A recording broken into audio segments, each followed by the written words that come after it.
Welcome. We're joined by Richard Giragosian, the Director of the Regional Studies Center. Richard, thank you very much for your time. I'd like to start off by asking about Russia's influence with regards to the 2020 Karabakh war. Some are saying that Azerbaijan now is firmly in Ankara's orbit, and at the same time Armenians feel that Russia was supposed to guarantee their security, but now they feel that many have to be self-sufficient and not rely so much on Moscow. How do you see Russia's position in the South Caucasus now and also once this war ends? That's a very good question, because it's extremely difficult to assess or to see Russia's position and presence because there is none. Russia is largely invisible, uncharacteristically passive in the face of these overwhelming attacks. What we also see is a pre-existing crisis in the relationship between Armenia and Russia that even predated the Velvet Revolution. There was a trend of Armenian previous governments mortgaging the security and future of the Republic of Armenia by becoming dangerously overdependent on Russia. Russia has acquired significant sectors of the Armenian economy, remittances, economics, as well as Armenia being a member of the CSTO, the security organization, as well as the Eurasian Economic Union. Since the Velvet Revolution, however, I do think the government of Prime Minister Nikol Pashinyan represents an inherent threat to Russia, an inherent challenge to the Putin preference for authoritarian leadership in the near abroad, the sphere of influence of Russia. What we see now, however, is a different challenge for Armenia. The real challenge is Russia acting as an unreliable ally. Turkey's full support, militarily, directly engaged, in support of Azerbaijan, has actually changed the calculus. We are now faced with a new reality. Whether we like it or not, Russia, and only Russia, is the country most likely to intercede or intervene. In other words, Russia is the only source of support for Armenia and Karabakh right now. What this also means is to what degree we have to trade off in securing Putin's backing. Now, I'm optimistic for a bigger reason, the bigger context. We do see a potential clash of titans between President Erdogan of Turkey against President Putin of Russia. Because what's interesting about Turkey and Azerbaijan's refusal to accept and abide by the agreement for the cessation of hostilities is it represents a defiance of Moscow. And I am hoping that there will be a red line where Russia sees Turkey encroaching on the region as a threat to Russian interests. But as the war progresses, as the loss of life, the sometimes barbaric atrocities on the battlefield, we see that Russia has already shown its guilt. It shares complicity in this war by not acting sooner and more effectively. Having said that, it is only France and Russia that have taken the diplomatic initiative. And whether we like it or not, we're very much alone in Armenia and Karabakh. But you speak of this uncharacteristic passiveness, but Russia has a lot of business interests in Armenia. Russia has a military base in Armenia. Is an Armenian defeat would spell possibly the complete end of Russian influence in Armenia? And as we mentioned, there could have already been the end of Russian influence in Azerbaijan, let alone what's going on in Belarus and Kyrgyzstan at the moment. Why is Russia still being so passive? Well, you raise a good point in terms of why is this the aberration? Russia, in many ways, has a security obligation to the Republic of Armenia that's separate and distinct from Artsakh, from Nagorno-Karabakh. Russia, I think, is willing to allow Azerbaijan and Turkey to change the map, as long as Russia holds the diplomatic monopoly. At the same time, Russia has been playing both sides for a long time. It's the #1 arms provider to both Armenia and Azerbaijan. And I do think Russian position, its power, its influence will only increase as this conflict returns to diplomacy. Having said that, you're right. Russia is in many ways overextended. Nagorno-Karabakh is the only conflict of its kind with no Russian military presence. The leverage, the tools for influence for Moscow are few. And in many ways, even the Russian base in Armenia is much more about Turkey and much less about Karabakh. Having said that, militarily, they could have and should have displayed and demonstrated more support. For example, a small symbolic military deployment from the Russian base to the Lachin corridor would have signaled intent to defend the important lifeline between Armenia and Karabakh without overstepping the bounds. And the symbolic gesture of planting the flag, establishing a tripwire militarily, was a lost opportunity. As for Turkey, Turkey has taken a front and center role in the 2020 Karabakh war, but Turkey's relations with many countries have been deteriorating in recent years, with Egypt, Libya, with Syria, with Morocco, Saudi Arabia, Cyprus, Greece. How do you see Turkey's position developing in the region now? Well, as you've correctly pointed out, Turkey has long engaged in an aggressive and assertive policy to regain lost influence. And this includes not only confrontation with Russia in Syria and Libya, but an aggressive posture in the Eastern Mediterranean against not just Cyprus and Greece, but even against Egypt and Israel.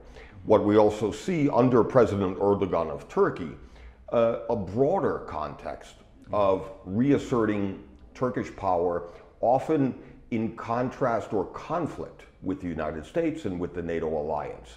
At the same time, the historical challenge for Armenia is a return or repeat of an alliance tactically between Moscow and Ankara against Armenia in the Caucasus. But what we also see in part of this bigger pattern, Turkish support for Azerbaijan is not limited to Azerbaijan, nor is it really about Nagorno-Karabakh. It's about Turkey regaining a role, a leading role in the Caucasus, attempting to push back and push out Russia in the region.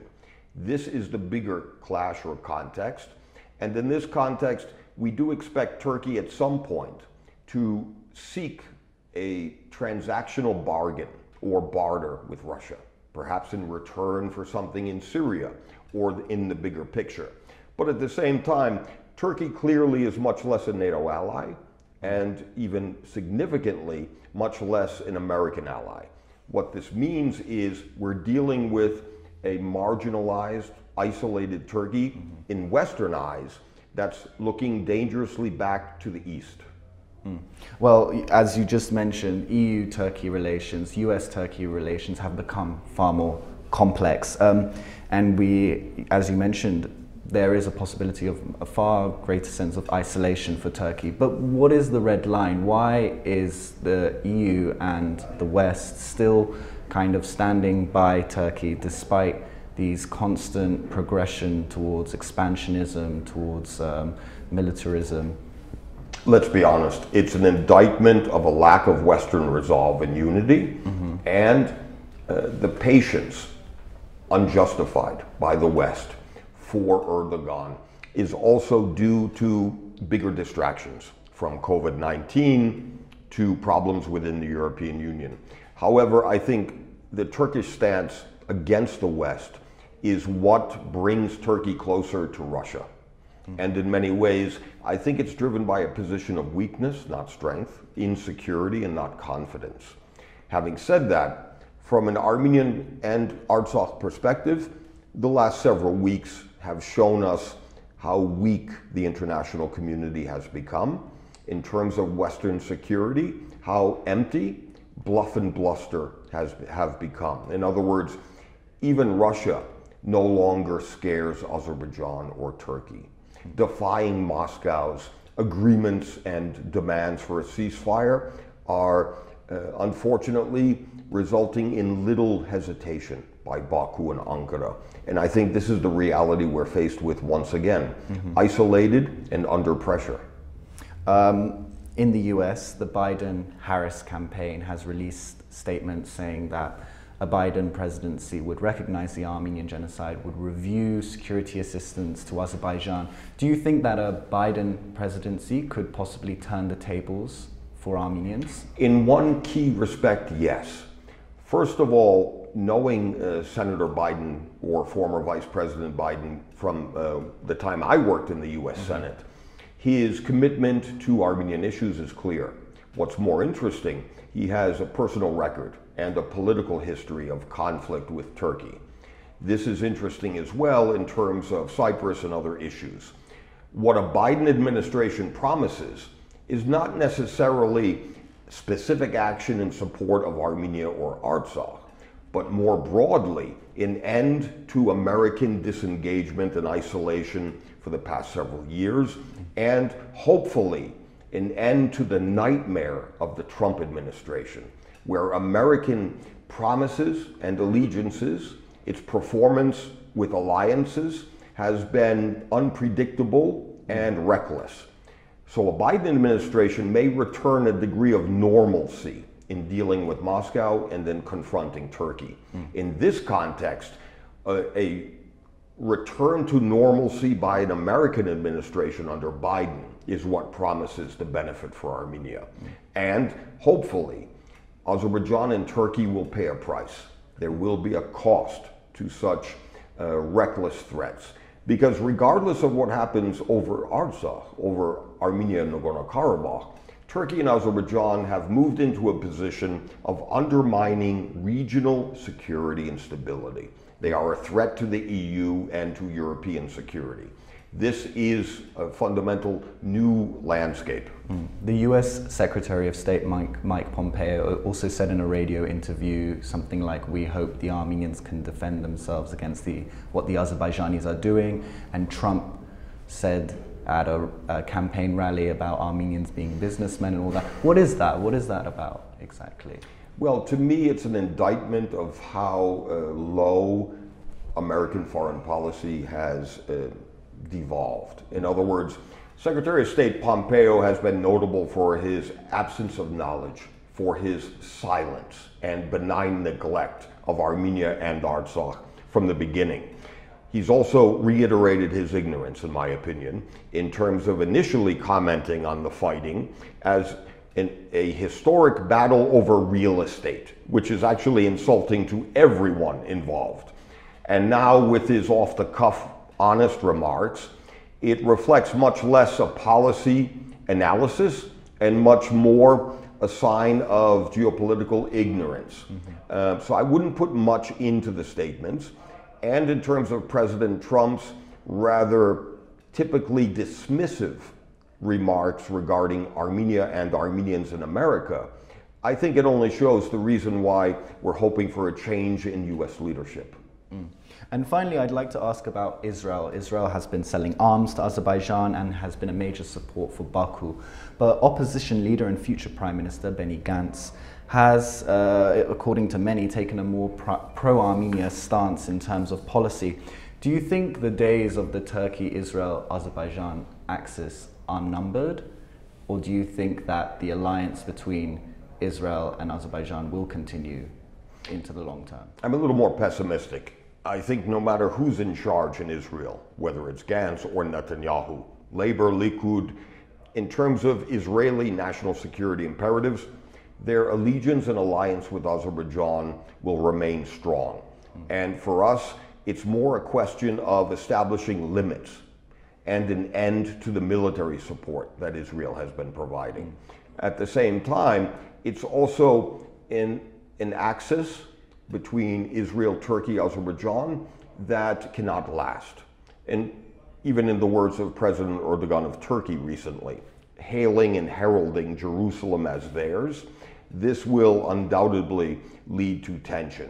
In other words, the Israeli-Turkish relationship is an aberration, not the norm. At the same time, the good news, Armenian foreign policy, even before the war, has been increasingly innovative and active.